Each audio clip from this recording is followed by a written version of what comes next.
The first time anybody on the road noticed what Eli Marsh was doing, he was standing in the bed of his father's old trailer in the rain, guiding a length of salvaged gutter into a plastic barrel with both hands, soaked to the skin and not hurrying about it at all.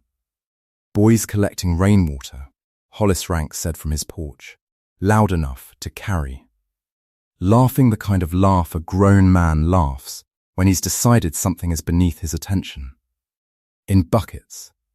Like we're back in the Dust Bowl. He was 14, carrying buckets, and everyone thought it was the funniest thing they'd ever seen. What none of them knew, what Eli had not told a single soul on that road. Not his mother. Not even the friend who sometimes helped him haul barrels for the price of a soda, was what his grandfather had told him 2 summers before he died, standing at the mouth of a well he'd drilled 40 years earlier. About the water table under that whole stretch of road, and how it had been dropping, slow and steady, since before Eli was born. Gene Marsh had drilled half the wells on that road in his working life, knew the depth and yield of every one of them the way other men knew their own children's birthdays, and he had said the thing to Eli almost as an aside, the two of them sitting on the tailgate with sandwiches after a long morning fixing a neighbour's pump. "Every well on this road's drinking off the same cup," he'd said. "Cup's getting shallower every year. Nobody wants to hear that from an old man who drills wells for a living. Sounds like I'm talking myself out of a job." Eli had been 12 then, and he hadn't understood the whole of it, only that his grandfather's voice had gone quiet and serious in a way it rarely did, and that quiet had stuck with him longer than most things people said to him on purpose. Gene died the following winter, heart failing him in his sleep at 71, and Eli inherited nothing from him that showed up in a will. No tools, no truck, no money, only a handful of sentences said over sandwiches on a tailgate, and a habit of looking at rain the way other people looked at money falling from the sky and going to waste. He kept one thing of his grandfather's that nobody thought to ask about at the estate sale, because nobody else wanted it. A milk crate of trade magazines from the Well Drillers Association, decades of them, yellowed and water-stained in one corner where they'd sat too long in a leaking shed. His uncles took the drill rig and the good tools and argued over the truck. Eli asked his grandmother, quietly, at the kitchen table after the funeral, if he could have the magazines instead, and she looked at him a long moment before she said yes. The way a person looks at someone who has just asked for the one thing in a house that actually mattered. He read them all that first spring after Gene died, not all at once, a few pages some nights before bed. Technical language he had to look up half of at first, diagrams of pumps and casings and water tables that meant nothing to him until, slowly, over months, they began to mean something. It was in the March issue of a year before he was even born that he found the article that started everything. 3 pages on rainwater catchment for households on marginal wells, written by a driller in a state 2,000 miles away who'd seen his own region's water table drop the same way Gene had watched theirs drop, and had built, out of stubbornness and cheap materials, almost exactly what Eli would spend the next 2 summers building without knowing, yet that anyone else had ever thought to try it. He started small, the spring after the funeral, with a single 55-gallon barrel set under the corner of the house gutter, where the downspout had always just dumped straight onto the ground, eroding a groove in the yard nobody had ever bothered to fix. He drilled a spigot near the bottom himself, following a diagram he'd found in one of his grandfather's old well driller trade magazines, and watered his mother's tomatoes out of it all that June, while the rest of the road watered from a hose the way it always had. Water doesn't forget who saved it, he told his mother once, quietly, watching the barrel fill during a hard rain that summer, and she had smiled at him the way a mother smiles at a boy who says something a little older than his years, not quite understanding yet that he meant it as something closer to a rule than a saying. By the second summer, he was not satisfied with 1 barrel.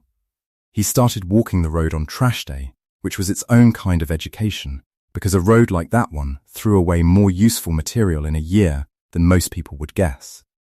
A cracked plastic stock tank DeWitt combs put out because a corner had split. 2 dented aluminum gutters Roy Pruett tore off his barn when he re-roofed it. A stack of wooden shipping pallets from the feed store nobody wanted to haul to the dump. Eli hauled all of it home in his father's trailer, 1 load at a time, and stacked it behind the barn in a pile that grew tall enough by July that Roy Pruett stopped his truck at the fence line to say something about it. "You planning to open a junkyard, son?" Roy said, not smiling, arms crossed over the truck door. Roy Pruett farmed the biggest spread on the road and had opinions about tidiness the way some men have opinions about weather, delivered without much invitation. "Your daddy know you're piling scrap where the whole road can see it?" "Yes, sir," Eli said. "It's not scrap for long. Looks like scrap to me," Roy said, and drove on. And that was the first time Eli understood that some people were never going to see a thing until it was standing in front of them finished, and that trying to explain it to them beforehand only cost him words he'd rather spend on the work itself.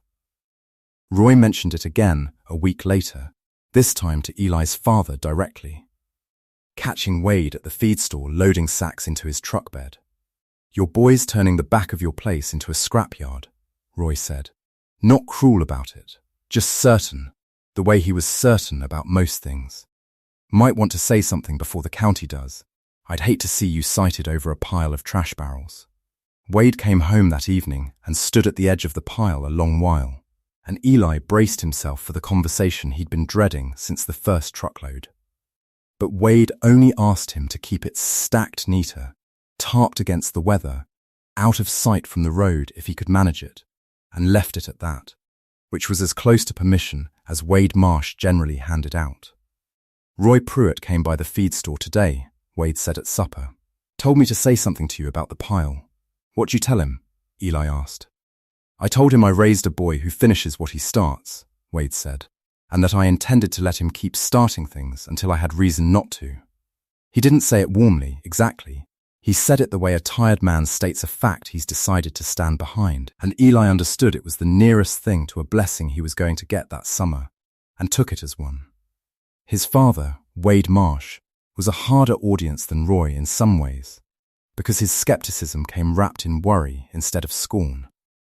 Wade worked at the co-op gin 6 days a week, and came home most evenings too tired to do more than eat supper and watch the pile behind the barn grow without much comment, until the evening he found Eli up on a ladder with a hacksaw, cutting a length of gutter to size against the barn eave.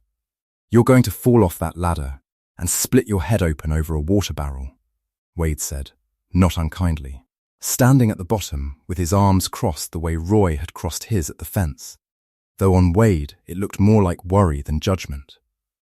"What is all this for, Eli?" "Really, I want a real answer." "Grandpa said the wells on this road are all drinking off the same cup," Eli said, not looking down from the ladder, still measuring. "Said the cup's getting shallower every year. I figure if that's true, it'd be good if somebody on this road had water that didn't come out of the ground." Wade was quiet a long moment, the kind of quiet that meant he was turning something over he didn't have a ready answer for. "Your grandfather drilled wells for 40 years, he said finally. If he thought that, why didn't he ever say it to anybody but a 12-year-old on a tailgate? "I don't know," Eli said. "Maybe he figured nobody wanted to hear it from the man selling the wells."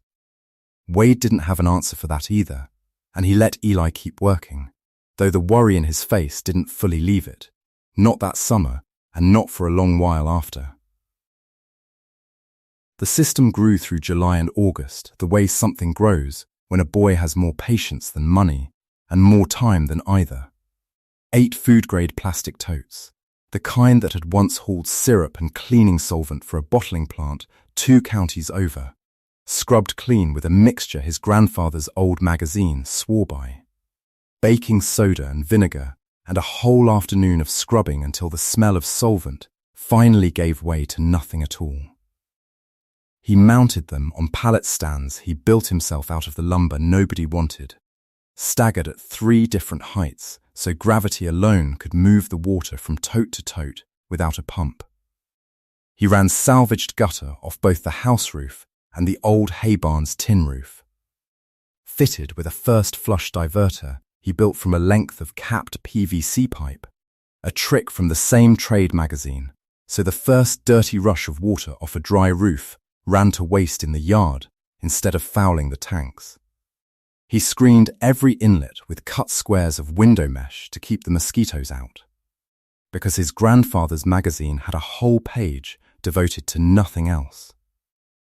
And a system that bred mosquitoes instead of storing clean water was worse than no system at all. He spent, by the end of that second summer, $310 of his own money, 2 summers of mowing yards up and down the road at $15 a lawn, on fittings, hose clamps, food-grade sealant, and the one new item he allowed himself, a proper ball valve for the main draw line. Because the salvaged one he'd tried first leaked from the day he installed it. Everything else came off somebody's trash pile or out of his grandfather's old toolbox. By September, the whole system held, brimful after a good rain, just under 3,000 gallons. He learnt the plumbing the way he learned everything else that summer, by getting it wrong first and sitting with the wrongness until it taught him something.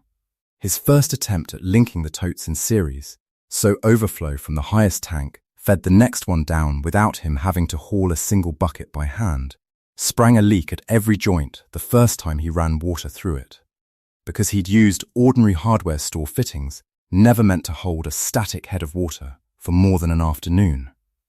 He rode his bike 4 miles to the farm supply outside town and spent an hour reading labels on fittings he couldn't afford before he understood he needed bulkhead fittings rated for tank walls, not pipe joints, and even then it took him 3 tries with a hole saw borrowed from his grandfather's toolbox before he cut a bulkhead hole clean and round instead of ragged. Because a ragged hole never seals, no matter how much sealant a boy is willing to use. He kept a small spiral notebook that summer just for the failures, a page for every leak and every joint that wept water it shouldn't have, because his grandfather's magazine had a line in the margin, in Jean's own handwriting from decades before, that Eli had copied onto the notebook's first page in his own hand. A system only teaches you what it's ready to teach you the day it fails. He did not entirely understand that sentence the summer he copied it. He would understand it a great deal better the summer after. Boys got more water stored behind that barn than the county fairground, DeWitt Combs said at the general store one Saturday. To a small audience of men buying feed, and got the laugh he was fishing for. Won't do him a lick of good. Rain falls when it falls. Ground gives water, whether you ask nice or not. If you've ever built something nobody around you believed was worth building, you know there's a particular kind of quiet a boy learns to carry through a summer like that. Not sullenness, just the plain decision to let the work answer for itself instead of arguing on its behalf. The dry spell that broke the road started the following May, and it did not announce itself the way a flood does. It came in slow, the way droughts always do. One rainless week folding into the next until the folding itself became the only weather anybody had. By the middle of June, the County Extension Office had the whole region under an official designation, and by July the wells started going, one at a time, in an order that seemed almost deliberately cruel in how it picked off the road's oldest and shallowest first. Pearl Ansley's well went first, the second week of July, a hand dug well from the 1950s, barely 30 feet deep, that had never in Pearl's 80-some years on that place gone dry, not even in the drought summer of 1980. She was 79, alone since her husband passed, keeping a dozen dairy goats on the strength of that well, and a garden besides. And she stood at her kitchen faucet one morning and got nothing out of it but a rattle of air. Roy Pruitt's stock well went next, in early August, a deeper well than Pearl's but feeding cattle troughs across 200 acres, and when it dropped below the pump intake he had to start hauling water by tanker from the county co-op at a price that made him wince every time he wrote the check, watching his herd drink down dollars he hadn't budgeted to spend. The Hendersons' well held longer than most, being one of the deeper ones on the road, but by late July their garden was the first casualty, a half-acre of tomatoes and squash that fed 2 families and supplied a produce stand at the county fairgrounds every August. Wilting under a watering restriction the family imposed on themselves, out of fear the well itself might follow the others if they kept irrigating at the rate the dry heat demanded. Sarah Henderson, who ran that produce stand, told anybody who'd listen that she expected to lose the whole crop before the rain came back, and said it with the flat resignation of a woman who had already done the math and didn't like the answer. By the 3rd week of August, 4 wells on the road had failed outright, and 2 more were producing at half their normal draw, and the talk at the general store had gone from the ordinary complaint about weather to something with real fear under it, the kind of fear that shows up in a farming community when the one thing nobody can live without stops being guaranteed. DeWitt Combs, who had gotten his laugh at Eli's expense back in the spring, was hauling water himself by then. 45 minutes each way to a cousin's place outside the drought boundary, filling a stock tank in his truck bed twice a week, just to keep his own animals watered, and he stopped telling the fairground joke sometime in early August, not out of any particular grace, but because a man hauling water 45 minutes each way loses his taste for making fun of anybody who thought ahead of him. Never thought I'd envy a 14-year-old's chore list, DeWitt said to nobody in particular one Saturday, watching Eli pedal past the store with his water wagon, and it was as close as DeWitt ever came, that whole summer, to admitting he'd been wrong. Eli's system nearly did not survive to see any of it help anybody. In late June, before the worst of the dry weather had even settled in, a hard straight-line wind came through ahead of a storm front, gusting past 60 miles an hour for the better part of 20 minutes, and it caught the tallest of his pallet stand totes, the 600-gallon centerpiece of the whole system. Standing highest so its head pressure could feed the lower tanks by gravity alone. The stand he'd built for it, sturdy enough for still weather, was not built for a gust like that one. It went over sideways in the dark with a sound Eli heard from inside the house, and knew instantly, before he even got his boots on, exactly what it was. He found it in the morning light lying on its side, split along one seam. 600 gallons of stored water long, since drained into the ground and gone, the pallet stands splintered under it. 2 of the smaller totes downstream of it knocked from their own stands and cracked besides. Nearly half of everything he'd built in 2 summers lay wrecked in the mud, right at the start of the driest stretch anyone on the road would see in 30 years. He sat on an overturned bucket in the wreckage a long time that morning, not crying exactly, just still, the way a person goes still when something they've put 2 years into is suddenly mostly gone and there's no one to be angry at but the wind. That night, alone in the yard after his parents had gone to bed, he sat on the same overturned bucket in the dark and let himself think the thing he had not let himself think in 2 years of hauling barrels while people laughed.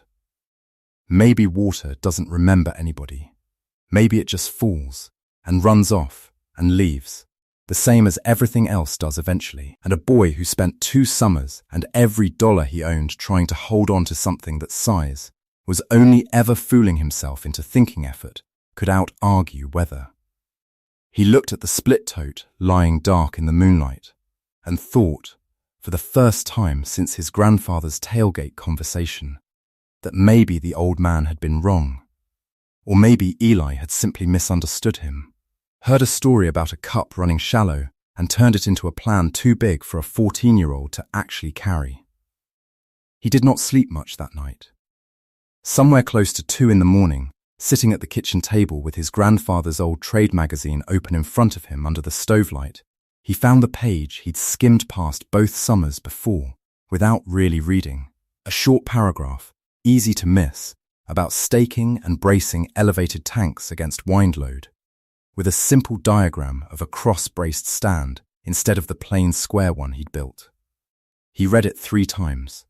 He understood, reading it slow at 2 in the morning, with the whole system half wrecked outside, that he hadn't lost the water because tanks and gutters and buckets were a foolish idea. He'd lost it because he'd built the stand for weather he wished for, instead of weather that actually came. He rebuilt through the first 2 weeks of July, working before school and after, cross-bracing every stand this time with salvaged 2x4s cut on the diagonal, setting each tote lower and wider than before, so the whole system sat closer to the ground and harder to catch by a gust. He did not have money left for new lumber, so he pulled boards off a collapsed hogshed on the back of Roy Pruitt's property that Roy had said, in passing, at the fence one day that he meant to burn anyway. Roy let him take it without much comment, which was, for Roy, close to encouragement. His mother, Carol, found him out there most evenings that July, working by the last of the daylight with a level and a borrowed drill, and she took to bringing him a glass of tea without being asked, setting it on a fence post where he'd see it, and standing a few minutes watching before she went back inside. She had said little about the whole project from the start, neither the mockery nor the worry.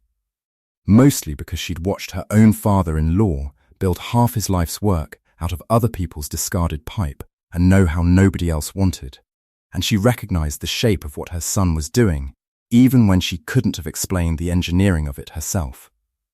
"Your grandfather would have liked the cross-bracing," she told him one evening, nodding at the rebuilt stand, its diagonal braces still pale and unweathered against the older wood. He always said a thing that fails teaches you faster than a thing that just works. Never did explain why that was supposed to make the failing feel better.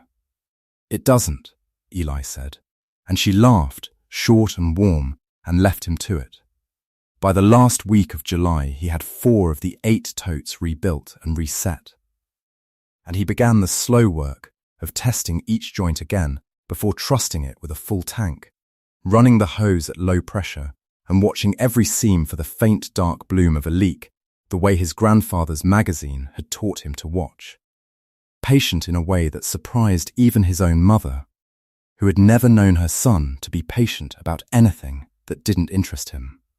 By the first week of August, 3 weeks into the worst of the dry spell, the system held 2,200 gallons and was climbing again with every scattered thunderstorm that rolled through, rare as they'd become. And this time, the stands did not move. Pearl Ansley was the first person on the road to knock on the Marsh's door and ask. Plain and a little ashamed of having to ask a 14-year-old boy for anything.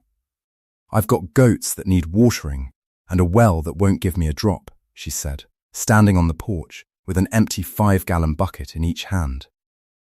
"DeWitt tells me you've got water stored back of your barn.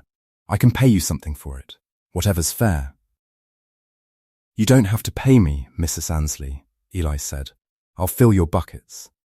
He filled them from the draw valve, the one good ball valve he'd bought new, and loaded both buckets into her car trunk himself. And she drove home with 60 pounds of water she hadn't had that morning, and goats that would have milk again that evening because of it. Word moved down the road the way it always does, once one person has said a true thing out loud that everyone else was too proud to say first. Within a week, Eli was hauling water most afternoons after school, on a wagon he rigged behind his bicycle. 55-gallon barrels lashed down with rope, delivering to Pearl's goats and to the Hendersons' vegetable garden, and to 2 other households whose wells had gone shallow enough to worry about, but not yet fully quit. He kept a ledger of it in a school notebook. Not for money he charged nobody, not once, all that summer, but because his grandfather had always said a man who doesn't track his water doesn't really understand what he has, and Eli figured that applied to a boy, same as a man. If you've ever watched something you built get laughed at, right up until the day it turned out to be the only thing standing, you already know how quiet that particular vindication tends to be. Nobody threw Eli a parade. They just started showing up at his fence with buckets and stopped laughing, and that turned out to be enough. The moment the whole road stopped calling it a joke came on a Tuesday night in late August, when a spark off a faulty transformer caught Roy Pruitt's hay barn on fire, dry as tinder, after 2 months without rain. The flames visible from half a mile down the road, within minutes of the first neighbour spotting the glow. The volunteer fire department rolled out fast. But the county's static water source for that stretch of road was the same municipal well system already strained thin by the drought, and the tanker truck that made the first run came back from the hydrant 3 miles off, with barely half a load, the pressure too weak that summer to fill it fully in any reasonable time.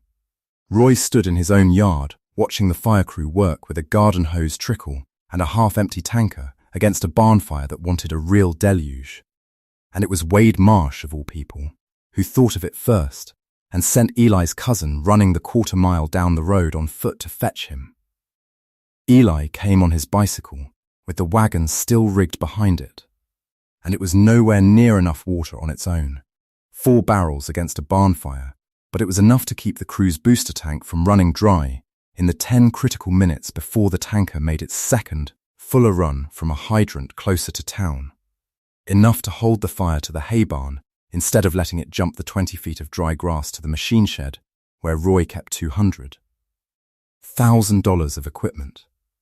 Roy Pruitt stood in the black smell of wet ash the next morning, looking at a barn he'd lost and a machine shed he hadn't, and found Eli at the fence checking the levels on his rebuilt totes before school.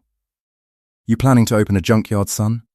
Roy said, and for a moment Eli thought he meant it the old way. Until he saw the man's face and understood he was quoting himself back, on purpose, the way a person does when they mean to apologize without quite managing the word.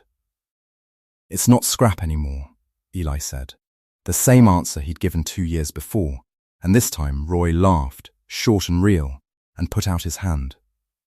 "I owe you for 4 barrels, and about 10 minutes I won't forget," Roy said. "And I owe you an apology for the junkyard remark, which I've been chewing on all night, same as the smoke."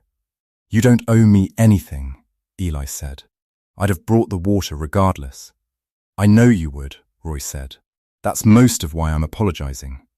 He shook Eli's hand there at the fence, and 2 days later he showed up with a truckload of lumber, real lumber, not salvage, and helped Eli build 2 more stands, cross-braced from the start this time, without being asked and without saying much of anything while he worked, which was, from Roy, as close to a public accounting as the road was ever going to get. By the time the drought finally broke in October, 6 weeks of scattered rain rebuilding what 2 dry months had taken, Eli's system had supplied water to 5 households on the road at one point or another, kept Pearl Ansley's whole herd of goats in milk through the worst of it, watered the Hendersons' garden through to a late harvest that would otherwise have been lost, and held the line for 10 minutes on a night when 10 minutes was the difference between a burned barn and a burned barn plus a machine shed.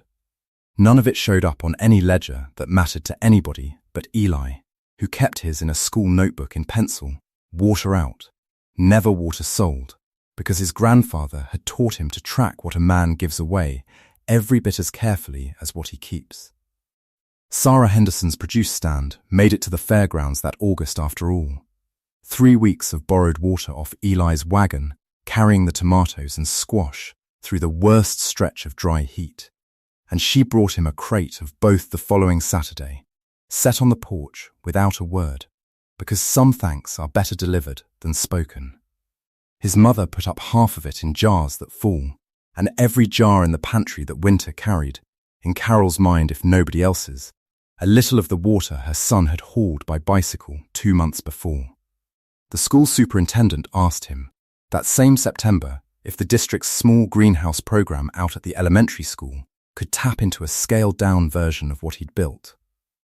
Since the school's own well had gone the way of half the others on the road, and the greenhouse beds were dying for lack of anything to water them with, Eli built it in a single Saturday, with 2 of the shop teacher's students helping haul totes, 400 gallons off the gymnasium roof, feeding a drip line into raised beds where a class of 3rd graders grew squash and beans they would eat themselves come spring, and it was, of everything he built that year, the one that made him proudest, not because it was the biggest, but because it meant the lesson would keep teaching itself long after anybody remembered whose idea it had first been. The county extension office sent someone out that fall, a young water conservation specialist named Callie Odom, after Dale Hereford up at the soil office mentioned Eli's system to her in passing at a joint county meeting on drought response. She spent an afternoon walking the barn lot with a clipboard, measuring roof catchment area against tank capacity, checking the first flush diverters and the mosquito screens with a thoroughness that made Eli nervous until he understood she wasn't looking for what was wrong with it. "This is better built than half the commercial systems I inspect," she told him, crouched by the ball valve, turning it slow to check the flow. "Who taught you the first flush cutoff? That's not something people usually think to add on their own." "My grandfather's old trade magazine," Eli said. "He drilled wells. Said the water table under this road's been dropping his whole career and nobody wanted to hear it." "He was right," Callie said. "County's data backs him up, going back 30 years. I don't suppose you'd let me photograph this for a workshop we're planning next spring. Rainwater harvesting for households on shallow wells. I think half the road could use exactly what you built, and I think you're the one who ought to teach it, not me." Eli walked her the length of the system twice more before she left that afternoon, showing her the notebook of failures from the first summer alongside the ledger of water given away the second, and she paged through both without hurrying. The way a person reads something they understand is worth more than its pages suggest. Most people who build something this good spend the next 10 years telling everybody how smart they were to build it, she said, closing the notebook and handing it back. "You spent the whole time writing down what went wrong instead. That's rarer than the engineering, if you want to know the truth." Eli taught that workshop the following April, standing at the same barn lot fence where Roy Pruitt had once asked him if he was planning to open a junkyard, walking a crowd of neighbours, Pearl among them, DeWitt Combs among them, even Hollis Rank standing at the back with his arms crossed in a way that looked less like mockery now and more like a man taking notes he didn't want to be seen taking. Through the whole system from downspout to draw valve, explaining the first flush trick and the cross-bracing lesson the wind had taught him the hard way, not leaving out the part where he'd gotten it wrong the first time. Anybody tells you a system that never fails is a well-built one. They haven't built much, Eli told the group that afternoon, and heard, without quite meaning to, his grandfather's dry cadence in his own voice. 9 households signed up before the meeting broke up to start their own catchment systems ahead of the following summer, Callie's office matching a small county grant against materials for each one. Roy Pruitt's name was first on that list, and he told anybody who asked that he wasn't rebuilding the hay barn until the water system for it was finished, because he'd learnt the hard way what a road looked like when every well on it was drinking from the same shrinking cup. He was 16 that spring. 2 years past the summer, the whole road had laughed at a boy hauling buckets. And he still kept the ledger in pencil, still checked the tank levels most mornings before school out of habit more than need. The same quiet in him that had carried him through 2 summers of scavenged gutter and 1 bad night sitting on an overturned bucket, wondering if any of it had been worth the trying. Water doesn't forget who saved it, he thought that April afternoon, watching Pearl Ansley fill her own 2 buckets from her own small system now. One he'd helped her build that winter out of parts, scavenged the same way his had been, and this time the thought carried none of the doubt it had carried the night the wind took the tallest tote. It just felt, finally, like a plain fact, the kind of thing a boy could write down in a school notebook and trust to hold. That's the whole of it, and maybe the only lesson worth keeping from it. The grown-ups on that road weren't foolish, and they weren't cruel. Not really. They just hadn't yet learned to see 40 years ahead, the way a quiet boy with his grandfather's voice in his head had somehow already learned to. Sometimes the person thinking furthest down the road isn't the one anybody expects to be looking that far, and the only thing left to do, once the wells run dry and the truth of it stands there holding water in the yard, is admit you should have looked closer sooner. If you've ever been laughed at for planning further ahead than anybody around you thought was necessary, tell us where you're listening from, and about the quiet kid or the quiet grown-up in your own life who turned out to be right the whole time.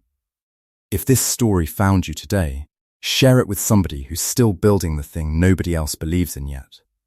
Whatever you're storing up for a dry season of your own, May it hold when the wind comes. May the people who laughed come around gentler than you expect. And may you never run short of the thing you were wise enough to save.